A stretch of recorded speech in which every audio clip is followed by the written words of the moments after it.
7 règles d'or pour reprendre le surf quand on n'a pas surfé depuis longtemps.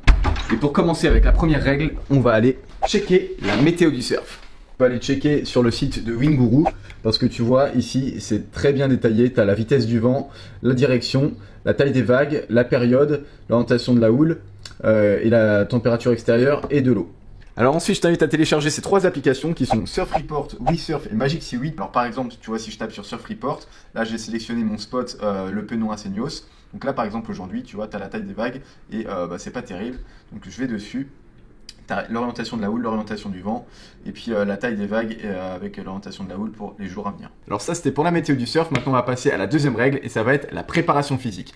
Parce que le surf est une activité sportive exigeante, il est important de se maintenir en forme avant de reprendre le surf. Donc du coup, ce que je t'invite à faire, c'est d'aller nager régulièrement, d'aller courir de temps en temps, tu peux faire quelques pompes, quelques burpees pour te remettre en forme et retravailler ton explosivité.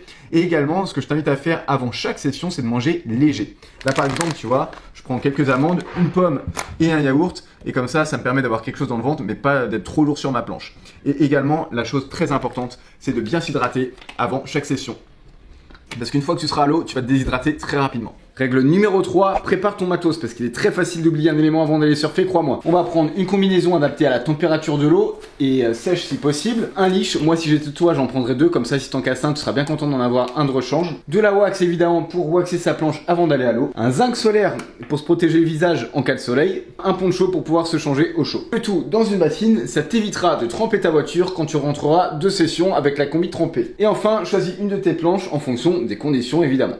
Règle numéro 4, analyse le spot. Prends 5 à 10 minutes pour bien observer les éventuels dangers, à savoir les courants, les baïnes, les risques de pollution, les rochers, la fréquentation du spot. Règle numéro 5, pense à bien t'échauffer avant chaque session, c'est super important, surtout le matin parce que ton corps est encore endormi. Du coup, il va falloir que tu réchauffes chaque muscle de ton corps. Et surtout, ça te permettra d'anticiper l'arrivée de blessures. Règle numéro 6, pense à économiser au maximum ton énergie. Rame tranquillement pour regagner le pic, contourne la zone d'impact si tu ne peux pas passer sous les vagues en faisant le canard. Repose-toi bien une fois passé la barre ou casse les vagues pour récupérer.